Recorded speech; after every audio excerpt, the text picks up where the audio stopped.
Hey guys, welcome to mini school. तो आज हम शुरू करने जा रहे हैं क्लास 12th फिजिक्स का नया चैप्टर, जो कि गतिमान आवेश एवं चुंबकत्व है। ठीक है, जिसे इंग्लिश में हम बोल सकते हैं मूविंग चार्ज एंड मैग्नेटिज्म। ठीक है, अब इस चैप्टर के बारे में कुछ चीज़ें जानते हैं। पहली बात ये चैप्टर थोड़ा लंबा है। ठीक है, थोड़ा लंबा चैप्टर है, इसलिए आपको पेशेंस के साथ पढ़ना है। दूसरी बात ये कि ये चैप्टर थोड़ा इम्पोर्टेंट है बोर्ड एग्ज़ाम और कॉम्पिटिटिव एग्ज़ाम दोनों के पॉइंट ऑफ व्यू से। ठीक है, तो इम्पोर्टेंट चैप्टर है, तो इसको आप बिल्कुल भी छोड़ नहीं सकते, पूरा का पूरा ध्यान से आपको पढ़ना है। तीसरा बात ये कि ये चैप्टर थोड़ा कठिन लगता है कुछ बच्चों को। ठीक है, तो आपको इसको ध्यान से पढ़ना है, आपको बिल्कुल भी ये कठिन नहीं लगेगा, क्योंकि मैंने इस चैप्टर को बहुत ही आसान तरीके से पढ़ाया है। ठीक है, तो आप पूरी लेक्चर सीरीज़ देखना, आपको बिल्कुल आसान लगेगा। ठीक है, तो अब बात करते हैं आज के लेक्चर की। ठीक है, आज के लेक्चर में हम क्या क्या कवर करने वाले हैं। तो आज का लेक्चर हम बिल्कुल बेसिक से शुरू करेंगे। तो सबसे पहले हम इस चैप्टर का बेसिक जानेंगे, यानी कि चुंबक। ठीक है, तो सबसे पहले हम बात करेंगे चुंबक के बारे में। उसके बाद बात करेंगे विद्युत व चुंबक के बीच में संबंध। ठीक है, यानी कि विद्युत और चुंबकत्व के बीच में क्या रिलेशन होता है। ठीक, कि थर्ड चैप्टर में हमने पढ़ा था करंट इलेक्ट्रिसिटी। ठीक है, यानी विद्युत धारा, उसमें और इस जो आज पढ़ेंगे चुंबक के बारे में, इनमें आपस में एक रिलेशन होता है, उसके बारे में बात करेंगे। ठीक है, उसके बाद बात करेंगे ओरस्टेड के फ्रैक्शन। ठीक है, ये अभी मैं जो भी टॉपिक बता रहा हूँ, ये सिर्फ अभी आपको सुनने हैं, जब अपन पढ़ेंगे थोड़ी देर में तब आपको बिल्कुल समझ में आएगी। ठीक है, तो फिर पढ़ेंगे ओरस्टेड के फ्रैक्शन। उसके बाद चुंबकीय क्षेत्र, ये चैप्टर चुंबकीय क्षेत्र के बारे में ही है पूरा। तो सबसे पहले चुंबकीय क्षेत्र क्या होता है वो जानेंगे आज की क्लास में। उसके बाद लास्ट टॉपिक हमारा होगा चुंबकीय क्षेत्र की दिशा ज्ञात करने के नियम, यानी कि चुंबकीय क्षेत्र की जो दिशा होती है वो कौन सी होती है, उसके क्या क्या नियम।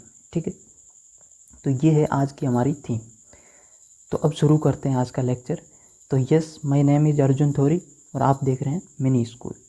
ठीक है, तो सबसे पहले देखते हैं बेसिक, इस चैप्टर का बेसिक, यानी कि चुंबक। ठीक है, ये बेसिक क्यों है इसका, क्योंकि चैप्टर का नाम क्या है, गतिमान आवेश और चुंबकत्व। ठीक, तो गतिमान आवेश यानी आवेश के बारे में हम चैप्टर फर्स्ट में पढ़ चुके हैं। ठीक है, इलेक्ट्रोस्टैटिक्स में। लेकिन चुंबकत्व, ये चुंबक हमारे लिए नया है। हालांकि नया नहीं है, क्योंकि 9th और 10th में आपने चुंबक के बारे में पढ़ा है। ठीक है, जो कि बेसिक था, और यहाँ भी हम बेसिक ही पढ़ रहे हैं चुंबक का। तो चुंबक आपने पढ़ रखी है, लेकिन थोड़ा मैं जल्दी से रिवाइज करवा दूंगा चुंबक बेसिक। ठीक है, तो चुंबक के बारे में बात करते हैं। आज का पहला टॉपिक चुंबक यानी कि मैग्नेट। चुंबक मैग्नेट होता क्या है। चुंबक लोहे का एक ऑक्साइड होता है। ठीक है, जिसे हम क्या बोलते हैं, मैग्नेटाइट। जो लोहे का ऑक्साइड होता है मैग्नेटाइट, वही होता है चुंबक। जिसमें क्या होता है, लोहे व चुंबकीय पदार्थों को आकर्षित करने का गुण पाया जाता है। अब ये मैग्नेटाइट क्या होता है कि लोहे या चुंबकीय पदार्थों को अपनी ओर आकर्षित करता है, यानी कि एक आकर्षण बल लगाता है। ठीक है, इसलिए इसे हम क्या बोलते हैं, चुंबक बोलते हैं। ठीक, ये क्या होता है, लोहे का एक ऑक्साइड होता है, जिसका नाम क्या है, मैग्नेटाइट। ठीक है, हो गई बात इतनी। अब बात करते हैं चुंबक के मुख्य प्रकार। ठीक है, चुंबक को मेन रूप में हम दो टाइप में व्यक्त करते हैं। ठीक है, पहला है प्राकृतिक चुंबक, यानी कि नेचुरल मैग्नेट। दूसरा है कृत्रिम चुंबक, यानी कि आर्टिफिशियल मैग्नेट। तो नाम से ही जैसे कि पता है कि प्राकृतिक चुंबक मतलब ये हमें प्रकृति में मिलता है। ठीक है, यानी कि नेचर के अंदर ही हमें ये प्राकृतिक चुंबक है जो मिलता है, इसलिए इसका नाम रखा प्राकृतिक चुंबक या नेचुरल मैग्नेट। ठीक है, इसकी प्रॉपर्टी क्या होती है कि ये प्रकृति में पाया जाता है, तो ये थोड़ा कमज़ोर होता है। ठीक है, यानी कि इसकी स्ट्रेंथ इतनी नहीं होती, प्रबल नहीं होता ज़्यादा, और इसकी अनिश्चित आकृति होती है। ठीक है, क्योंकि ये पत्थर के टाइप पाया जाता है, तो इसमें आकृति कोई फिक्स नहीं होती है। ठीक है, तो ये कमज़ोर होने के कारण और निश्चित आकृति ना होने के कारण इनको हम प्रायोगिक कार्यों में प्रयुक्त नहीं कर सकते। ठीक है, तो इनका यूज है जो प्रायोगिक कार्यों में नहीं होता है। ठीक है, अब बात करते हैं कृत्रिम चुंबक, यानी कि आर्टिफिशियल मैग्नेट।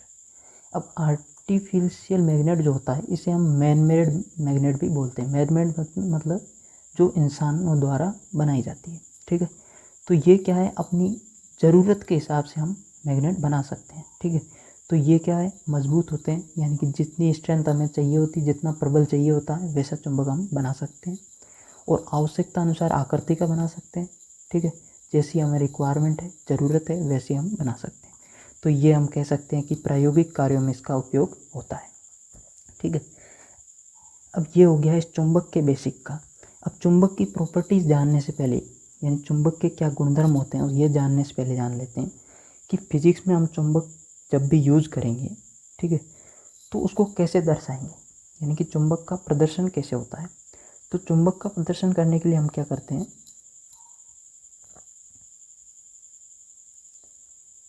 चुंबक का प्रदर्शन करने के लिए हम एक रेक्टेंगल लेते हैं। ठीक है। जिसमें एक तरफ नॉर्थ लिखा होता है, एक तरफ साउथ। नॉर्थ का मतलब होता है, नॉर्थ मतलब एन, साउथ मतलब एस। ठीक है।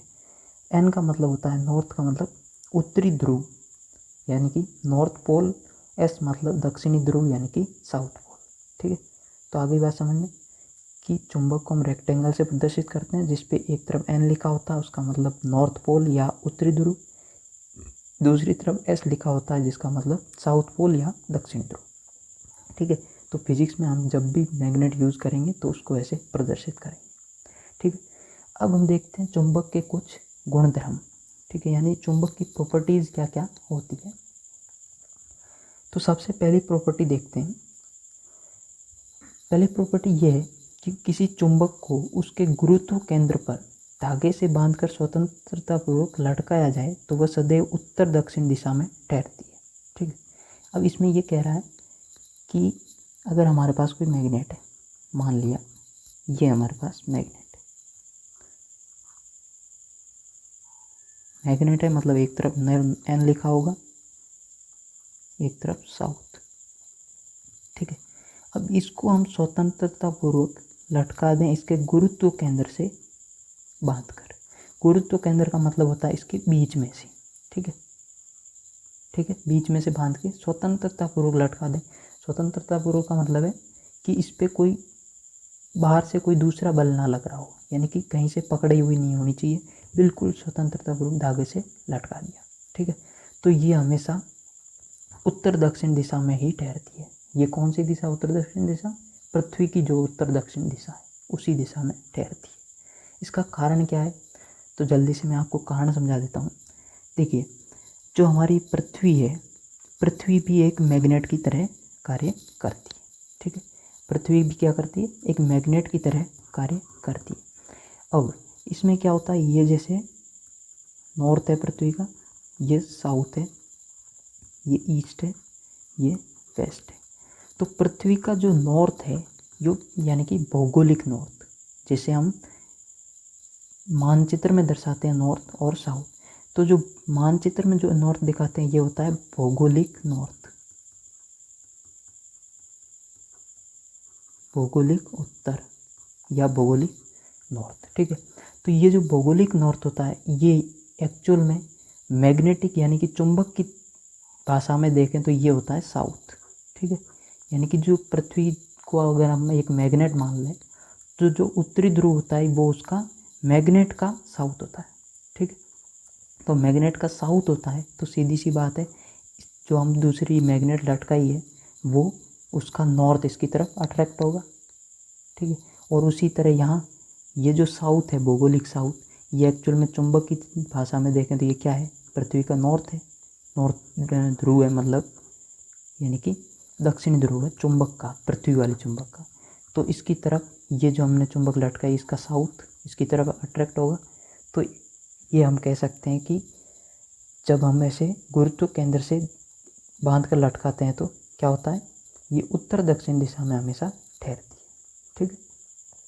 तो कारण आप ध्यान रख भी सकते हैं, नहीं भी रख सकते हैं, लेकिन ये स्टेटमेंट आपको ज़रूर पता होना चाहिए। ठीक। अब हम देखते हैं दूसरी प्रॉपर्टी। दो तीन प्रॉपर्टी है आसान आसान जो आपने छोटी कक्षा में पढ़ भी रखी। ठीक है। तो दूसरी प्रॉपर्टी यह है कि चुंबक के समान ध्रुवों के मध्य प्रतिकर्षण व असमान ध्रुवों के मध्य आकर्षण होता है। ठीक है। जैसे हम एक चुंबक लेते हैं, ये हमने एक चुंबक ले ली, चुंबक मतलब नॉर्थ और साउथ होगा और एक रेक्टेंगल। अब दूसरी चुंबक एक और ली जिसको भी हमने सेम ऐसे कैसे रख दिया। तो जब ऐसे कैसे रखा तो यहाँ ये साउथ है, ये नॉर्थ है, दोनों पास पास में कौन से हैं, विपरीत है, विपरीत ध्रुव है। ठीक है, तो विपरीत ध्रुवों के मध्य क्या होता है, आकर्षण होता है। तो ये साउथ है, ये नॉर्थ है, तो इनके बीच में क्या बल लगेगा, इस तरफ लगेगा, यानी कि ये आपस में एक तरफ अट्रैक्ट होंगे, आकर्षित होंगे। और दूसरा स्टेटमेंट ये है कि अगर इन्हीं चुंबक में जो ध्रुव है उनको आप एक जैसे ध्रुवों के पास पास रखें तो क्या होगा, प्रतिकर्षण होगा। जैसे इस चुंबक को नॉर्थ साउथ रखा और दूसरी चुंबक में भी साउथ इधर रखा, तो ये दोनों एक समान ध्रुव पास पास आ गए, तो इनमें क्या होगा, प्रतिकर्षण होगा। इस पे बल इधर लगेगा, इस पे इधर लगेगा। अगर हम नॉर्थ के पास नॉर्थ रखें तो भी सेम घटना होगी, यानी कि प्रतिकर्षण होगा। ठीक है, अब हम फाइनली बात करते हैं तीसरी प्रॉपर्टी के बारे में, चुंबक की तीसरी प्रॉपर्टी। ये प्रॉपर्टी ये कहती है कि यदि किसी चुंबक को कई भागों में तोड़ दिया जाए तो टूटे हुए प्रत्येक भाग एक पूर्ण चुंबक होंगे। अब हमारे पास क्या है कि एक चुंबक है, इसको मान लो हम बीच में से काट दें या तोड़ दें, तो जो दो पार्ट बनेंगे, दो भाग बनेंगे चुंबक के, वो भी एक पूर्ण चुंबक होंगे। ऐसा नहीं होगा कि यहाँ से काट दिया तो ये पार्ट सिर्फ नॉर्थ ही रहेगा और दूसरा पार्ट सिर्फ साउथ रहेगा, नहीं। जब चुंबक को तोड़ दिया जाए तो उसके प्रत्येक भाग, चाहे वो कितना ही छोटा भाग हो, वो भी एक पूर्ण चुंबक होगा, यानी कि तोड़ने के बाद भी उसके दो ध्रुव ऑटोमेटिकली बन जाएंगे। ठीक है, तो ये बात आपको ध्यान रखनी है कि अगर तोड़ दी जाए किसी बड़ी चुंबक को छोटे भागों में तो उसके छोटे जितने भी भाग होंगे सारे एक पूर्ण चुंबक होंगे, यानी कि उनमें भी नॉर्थ और साउथ पोल होंगे। ठीक है, तो ये होगी चुंबक की बात। ठीक है, तो यहाँ से इस चैप्टर का बेसिक पूरा होता है। यहाँ से ये जो दूसरा टॉपिक हम लेने वाले हैं, यहाँ से 12th फिजिक्स में जो ये चैप्टर है यहाँ से इसकी शुरुआत होती है। ठीक है, तो ये टॉपिक है विद्युत व चुंबकत्व में संबंध, यानी कि relation between electricity and magnetism. ठीक है, तो ये है हमारा 12th फिजिक्स का इस चैप्टर का पहला टॉपिक। अभी तक हमने बेसिक पढ़ा, तो अब यहाँ से आपको ध्यान से पढ़ना है। ठीक है, तो विद्युत व चुंबकत्व में संबंध। ठीक है, ये संबंध क्या है कि सन 1820 तक विज्ञान की दो शाखाओं, विद्युत व चुंबकत्व, ठीक है, 1820 तक विज्ञान की दो शाखाएं, जो विद्युत शाखा यानी कि जो हमने फर्स्ट चैप्टर पढ़ा था वो वाला, और चुंबकत्व जो हमने अभी चुंबक जो बेसिक पढ़ा है ये चुंबक तक। ठीक है, ये दोनों अलग अलग शाखाएं थी, यानी कि इनके बीच में भी कोई संबंध होता है ये हमें 1820 तक नहीं पता था। ठीक है, लेकिन यानी कि जब तक हमें नहीं पता था तब तक इनका विकास था वो बिल्कुल स्वतंत्र रूप से हुआ, यानी इनमें कोई रिलेशन हमें नहीं पता था। लेकिन सन 1820 में डेनमार्क के भौतिकी प्राध्यापक यानी कि फिजिक्स के एक टीचर थे ओरस्टेड नाम से, ठीक है, उन्होंने इन दोनों शाखाओं के बीच में एक संबंध पाया। ठीक है, ये संबंध जो इन्होंने पाया ये एक महज एक्सीडेंट था कि अपनी क्लास में कोई लेक्चर दे रहे थे, उस टाइम ये घटना उन्हें दिखी। ठीक है, तो फिर इन्होंने उसके बारे में अध्ययन करना शुरू किया। ठीक है, तो इन्होंने ये संबंध पाया कि धारावाही तार भी चुंबकीय प्रभाव प्रदर्शित करती है। ये जो चुंबक थी जिनकी ये अपन ने प्रॉपर्टीज़ पढ़ी, तो इन्होंने ये देखा कि एक तार हो हमारे पास और उसमें धारा प्रवाहित हो रही हो, वो भी इस चुंबक की भांति कार्य करती है। ठीक है, तो यहाँ से हमें संबंध क्या मिला विद्युत व चुंबकत्व में कि धारावाही तार भी चुंबकीय प्रभाव प्रदर्शित करती है। ये संबंध हमें किसने दिया, ओरस्टेड ने। ठीक है, तो जैसे ही हमें ये संबंध मिला तो ये एक बहुत बड़ी हमारे लिए खोज हो गई और एक विज्ञान को यानी साइंस को एक नई शाखा मिल गई, विद्युत चुंबकत्व यानी कि इलेक्ट्रोमैग्नेटिज्म। ठीक है, विद्युत चुंबकत्व यानी इलेक्ट्रोमैग्नेटिज्म। तो ये मान लो कुल को कोई पूछ ले कि विद्युत चुंबकत्व क्या होता है या इलेक्ट्रोमैग्नेटिज्म क्या होता है, तो इसकी परिभाषा आपको ध्यान रखनी है कि विद्युत व चुंबकत्व के संबंध ने विज्ञान को एक नई शाखा दी जिसे हम विद्युत चुंबकत्व के नाम से जानते हैं। ठीक है, तो ये आप परिभाषा ध्यान में रख सकते हैं, लेकिन आपको ये संबंध जरूर पता होना चाहिए। ठीक है, अगर संबंध पता है तो ये अपने आप आपको याद रह जाएगी। ठीक है, तो इलेक्ट्रोमैग्नेटिज्म की भी बात हो गई। अब क्या होता है कि जैसे ही इन्होंने ये देखा ओरस्टेड ने, इनमें जो संबंध देखा, तो इन्होंने कुछ प्रेक्षण करने शुरू किए। ठीक है, क्योंकि साइंटिस्ट थे तो सीधे तो छोड़ते नहीं, तो उन्होंने कुछ प्रेक्षण किए, यानी कि इसमें और जानना चाहा कि और क्या क्या चीज़ें होती है। तो हमारा अगला टॉपिक यही है कि ओरस्टेड के प्रेक्षण, इन्होंने क्या क्या प्रेक्षण किए। ठीक है, तो ये हम पढ़ेंगे। तो ओरस्टेड के प्रेक्षण यानी कि ऑब्जर्वेशंस ऑफ ओरस्टेड। ठीक है, ओरस्टेड ने 3 ऑब्जर्वेशन किए, जिसमें पहला ऑब्जर्वेशन था तो जब धारा प्रवाहित नहीं हो रही, यानी कि ओरस्टेड ने एक परिपथ लिया, यानी कि एक सर्किट लिया। ठीक है, जिसमें क्या क्या था, एक बैटरी थी, एक कुंजी और एक ये रेजिस्टेंट था, जिससे हम क्या कर सकते हैं, धारा को बढ़ा घटा सकते हैं। ठीक है, इसको परिपथ को एक धारावाही तार, यानी कि धारावाही तो नहीं होगी, क्योंकि धारावाही का मतलब होता है जब धारा बह रही होगी, तो वो अभी हम बोलते हैं एक तार ली, चालक तार, जिसमें धारा प्रवाहित हो सकती है। ठीक है, तो उसको सर्किट से लगा दिया और उसके पास एक चुंबकीय सुई रखी। ठीक है, चुंबकीय सुई रखी। तो इनका पहला प्रेक्षण, ये आप इतना ध्यान रखें, उसके बाद हम प्रेक्षण शुरू करते हैं। तीनों प्रेक्षण इन्होंने क्या लिया, एक सर्किट लिया, उससे तार जोड़ा और उसके पास एक चुंबकीय सुई रख दी। अब इन्होंने फर्स्ट केस में ये देखा कि जब धारा प्रवाहित नहीं हो रही है, ये जो कुंजी थी जिससे हम ऑन ऑफ कर सकते हैं सर्किट को, इसको अभी फ़िलहाल ऑफ रखा, यानी कि इसमें धारा प्रवाहित नहीं की।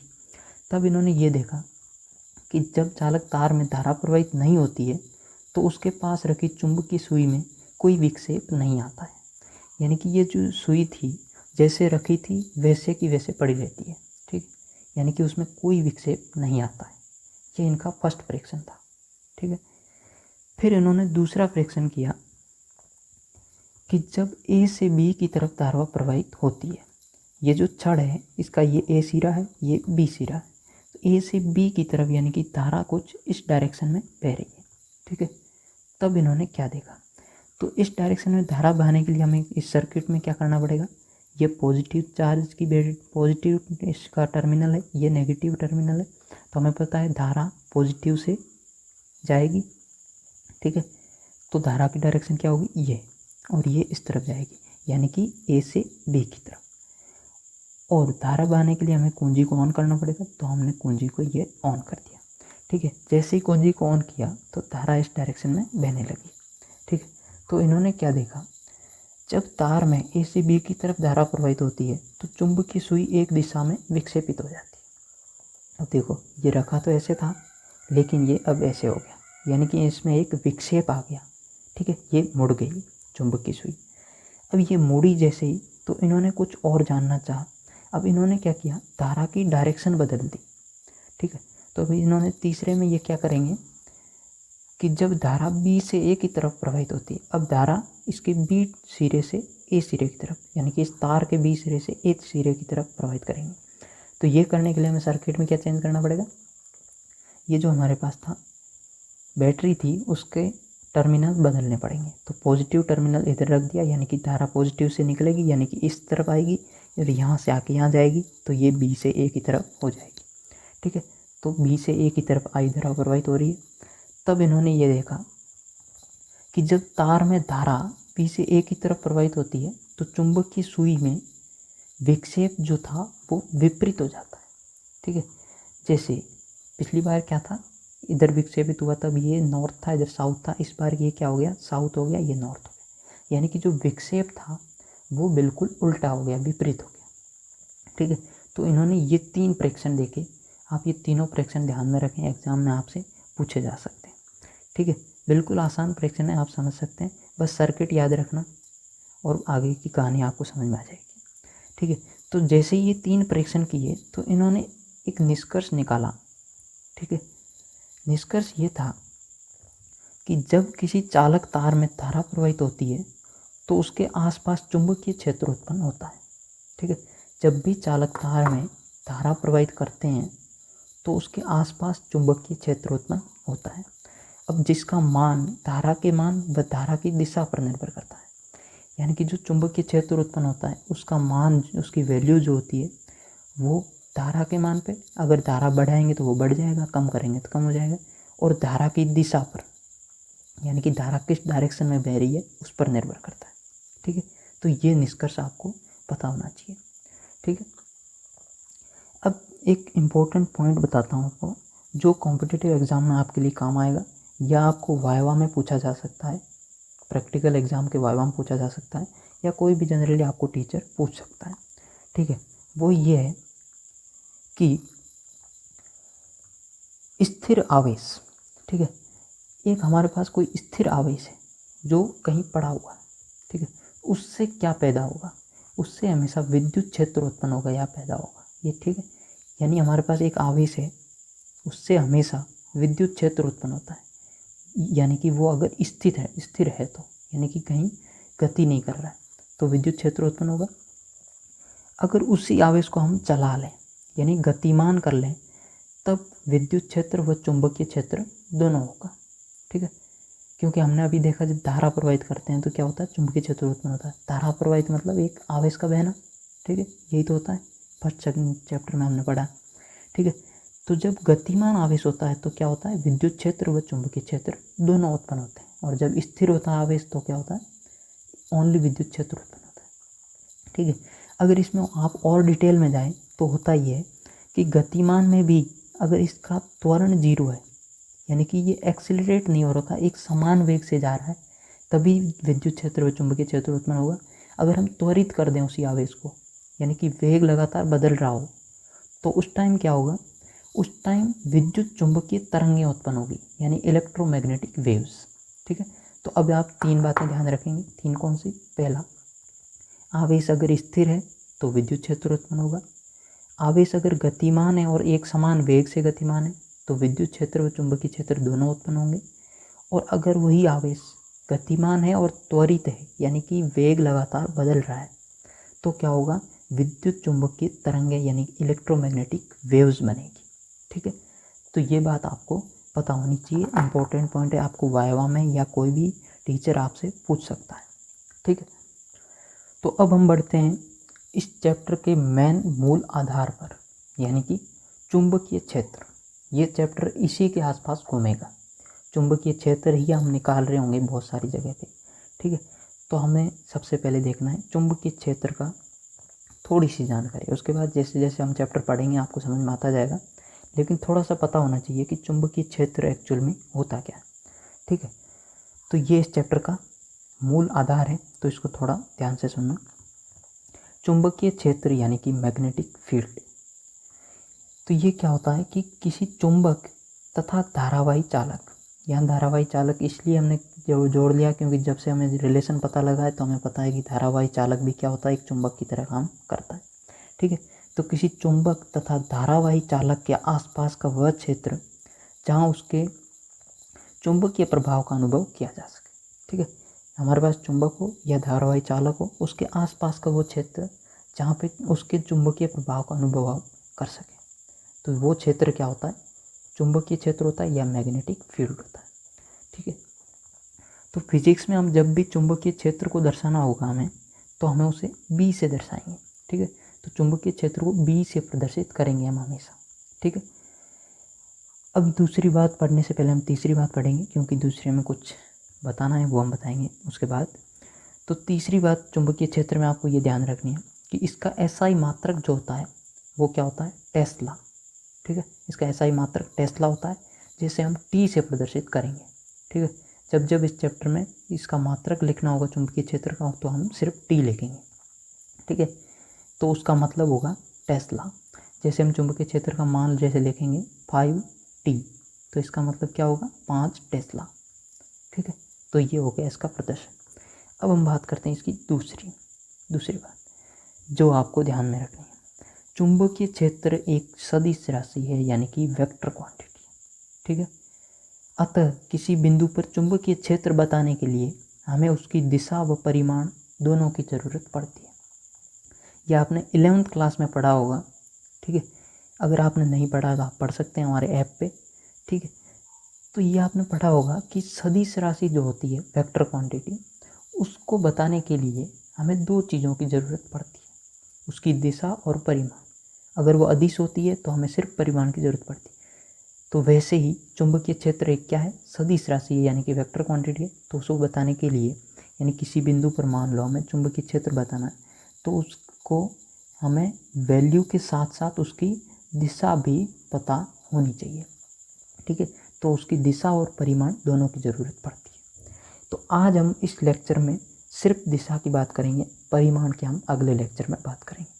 तो आज हम बात करेंगे चुंबकीय क्षेत्र की दिशा कैसे ज्ञात करते हैं।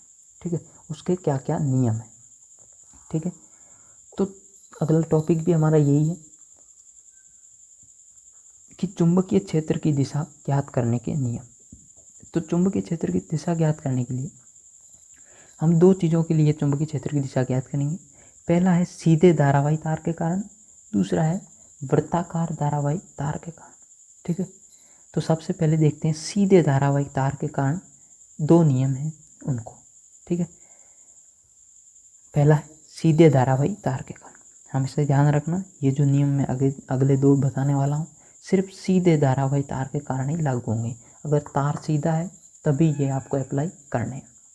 ठीक है, अब इसमें भी ये है कि दो नियम है। पहला है दाएं हाथ की हथेली का नियम, यानी राइट हैंड पाम रूल, और दूसरा है स्नो का नियम। तो उसमें भी आपको सिर्फ ये याद रखना है क्वेश्चन करते टाइम। ठीक है, अगर आपको किसी एग्ज़ाम में क्वेश्चन दिया जाए तो उसको आपको दिशा ज्ञात, चुंबकीय क्षेत्र की दिशा ज्ञात करने के लिए हमेशा ये नियम ही आपको अप्लाई करना है। दूसरा जो है वो आपको ध्यान में रखना है सिर्फ अगर आपको एग्ज़ाम में पूछ लिया जाए। ठीक है, यानी कि अगर उसकी परिभाषा पूछ ली जाए, लेकिन जब क्वेश्चन करेंगे तो इसी को करेंगे, इसलिए मैंने डबल स्टार लिखा है कि सिर्फ आपको इसी को पूरा ध्यान में रखना है और पूरा समझना है। ठीक है, तो ये नियम है दाएं हाथ की हथेली का नियम, राइट हैंड पाम रूल। इस नियम के अनुसार जब दाएं हाथ का सीधा अंगूठा धारा की दिशा में और उंगलियां प्रेक्षण बिंदु की तरफ हो तो हथेली यानी कि सीधी हथेली की दिशा चुंबकीय क्षेत्र की दिशा को प्रदर्शित करेगी। एग्जाम्पल से समझते हैं। जैसे हमारे पास ये कोई तार है, इसमें आई धारा ऊपर की तरफ प्रवाहित हो रही है, यानी कि ये तार कुछ ऐसे रखा हुआ है, जैसे ये पेन रखा हुआ है। ठीक है, ऐसे रखा हुआ, इसमें धारा ऐसे ऊपर की तरफ बह रही है। ठीक है, तो हमें इस तार में प्रेक्षण बिंदु हमारे पास दो है, पहले है P फिर है Q, यानी कि इन दोनों बिंदुओं पर हमें चुंबकीय क्षेत्र की दिशा बतानी है। तो सबसे पहले हम देखेंगे P पर। ठीक है, तो ये नियम कहता है कि जिस डायरेक्शन में धारा बह रही है उस डायरेक्शन में हमें क्या रखना है, ये जो दायां हाथ है उसका अंगूठा, तो हमने अंगूठा रख दिया, आई धारा इधर है तो अंगूठा हमने ऐसे रख दिया। ठीक है, हाथ खुला रखना है और अंगूठा इस डायरेक्शन में रख दिया। ठीक है, रख दिया। दूसरी बात ये कहता है कि उंगलियों को प्रेक्षण बिंदु की तरफ रखना है। तो ये प्रेक्षण बिंदु हम पहले P पे निकाल रहे हैं, तो प्रेक्षण बिंदु हमारे लिए P हो गया, उसकी तरफ रखना है। ठीक है, तो उंगलियां हम उस तरफ रख देंगे। ठीक है, तो उस तरफ जब रखेंगे तो जो सीधी हथेली है, सीधी हथेली का मतलब होता है ये वाला पार्ट। ठीक है, ये वाला पार्ट नहीं, ये वाला सीधी हथेली। तो इस सीधी हथेली की जो डायरेक्शन है, इसकी जो दिशा है वो चुंबकीय क्षेत्र की दिशा होगी। ठीक है, तो ये हमने ऐसे अंगूठा रखा, उंगलियां प्रेक्षण बिंदु की तरफ रखी, तो इसका जो सीधी हथेली की दिशा है वो चुंबकीय क्षेत्र की दिशा होगी। अब सीधी हथेली की दिशा कौन सी है, नीचे की तरफ, लंबवत नीचे की तरफ। ये जो पेपर है इसके लंबवत नीचे की तरफ, तो इसमें यहाँ P बिंदु पर चुंबकीय क्षेत्र की दिशा होगी यहाँ कुछ ऐसे, यानी कि लंबवत नीचे की तरफ, जिसे हम क्रॉस से प्रदर्शित करते हैं। तो ये हो गया क्रॉस। ठीक है, तो Q पर देखने के लिए पहले हम एक नोट देख लेते हैं कि प्रदर्शन कैसे किया जाता है ये और ये। ठीक, तो चुंबकीय क्षेत्र की दिशा का प्रदर्शन कुछ ऐसे करते हैं, डॉट से दिखाते हैं अगर तल के लंबवत बाहर की तरफ होता है। अगर चुंबकीय क्षेत्र तल के लंबवत बाहर की तरफ होता है तो हम डॉट से प्रदर्शित करते हैं, और तल के लंबवत अंदर की तरफ होता है तो क्रॉस से प्रदर्शित करते हैं। तो यहाँ जैसे कि हमने देखा चुंबकीय क्षेत्र क्या था, तल के लंबवत अंदर की तरफ था, तो हमने कैसे प्रदर्शित किया, क्रॉस से। ठीक है, अब देखते हैं हम Q पर चुंबकीय क्षेत्र की दिशा। तो इसके लिए भी हम सेम वही नियम क्या करेंगे, इस तार में जिस डायरेक्शन में धारा बह रही है उस डायरेक्शन में अंगूठा रखेंगे, ये हमने रख लिया, ठीक है। और जो प्रेक्षण बिंदु था, प्रेक्षण बिंदु की तरफ उंगलियां रखेंगे। अब हमने उंगलियां कहाँ रखी है, इस डायरेक्शन में रखी है, क्योंकि प्रेक्षण बिंदु हमारा तार से इस डायरेक्शन में, तो हमने ऐसे रख दिया। अंगूठा हमेशा ध्यान रखना धारा की दिशा में होना चाहिए, तो ये हो गया, ठीक है। अब जो सीधी हथेली थी उसकी दिशा, ये जो सीधी हथेली है इसकी दिशा चुंबकीय क्षेत्र की दिशा होगी। अब सीधी इसकी दिशा क्या है, ऊर्ध्वाधर ऊपर की तरफ, यानी कि लंबवत ऊपर की तरफ, ठीक है। तो यहाँ पर क्यू बिंदु पर चुंबकीय क्षेत्र भी की दिशा भी क्या होगी, लंबवत ऊपर की तरफ। और हमें पता है जब लंबवत बाहर की तरफ या ऊपर की तरफ होता है तो हम क्या किससे दर्शाते हैं, डॉट से। तो यहाँ पे चुंबकीय क्षेत्र डॉट से दिखाया जाएगा, ठीक है। ऐसे ही दूसरा एग्जाम्पल देखते हैं। इसमें क्या है, तार को हमने ऐसे रख दिया, ठीक है, जैसे पेन रखा हुआ है, और धारा ऐसे बह रही है, तो हमने ऐसे दिखा दिया। धारा कुछ इस डायरेक्शन में बह रही है। चुंबकीय क्षेत्र ज्ञात करना बिंदु P और Q पर, यानी कि हमारे पास दो प्रेक्षण बिंदु है, एक है P, दूसरा है Q। तो सबसे पहले हम देखते हैं P पर। नियम यही है, अंगूठे को रखना है धारा की दिशा में, उंगलियों को रखना है प्रेक्षण की तरफ, प्रेक्षण बिंदु की तरफ, और जो हथेली की दिशा होगी, सीधी हथेली की दिशा, वो होगी चुंबकीय क्षेत्र की दिशा, ठीक है। तो धारा की दिशा क्या है, ये है, तो हमने अंगूठा रख दिया ये, ठीक है। और प्रेक्षण बिंदु की तरफ उंगलियां रखनी है, प्रेक्षण बिंदु ऊपर की तरफ है, तो हमने उंगलियां भी ऊपर की तरफ रखी है। तो हथेली का जो सीधा पार्ट है उसकी दिशा क्या है, नीचे की तरफ, लंबवत नीचे की तरफ। तो जब हमें पता है जब लंबवत नीचे की तरफ है तो हम क्रॉस से प्रदर्शित करेंगे, तो ये होगी इसकी चुंबकीय क्षेत्र की दिशा।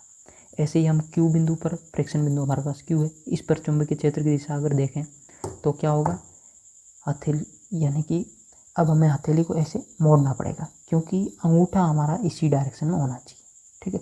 तो हमने हथेलियाँ कुछ ऐसे कर दी, हथेली ऐसे कर दी, अंगूठा हो गया इस डायरेक्शन में, और उंगलियां हो गई प्रेक्षण बिंदु की तरफ।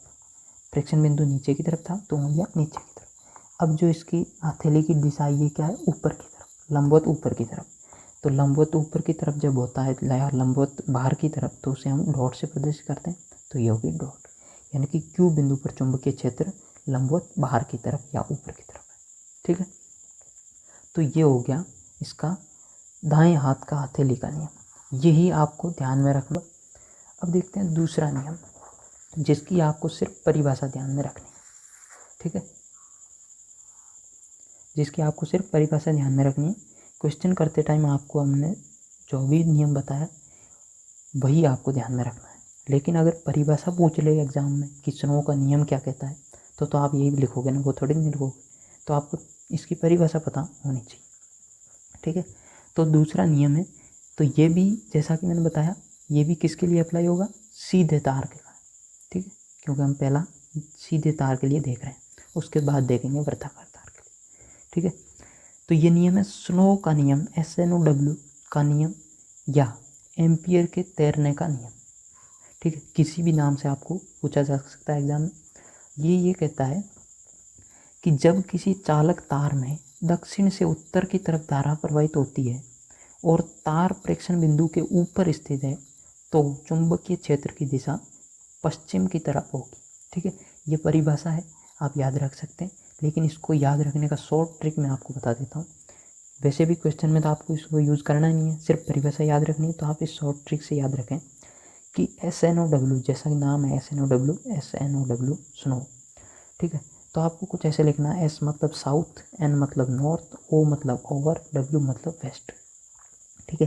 साउथ नॉर्थ यानी कि साउथ से वेस्ट क्या होगी, धारा बह रही होगी, अगर धारा साउथ से वेस्ट बह रही है।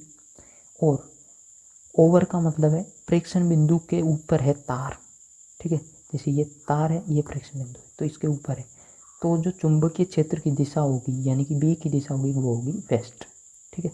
ये परिभाषा है, आप ध्यान रख लें, ठीक है।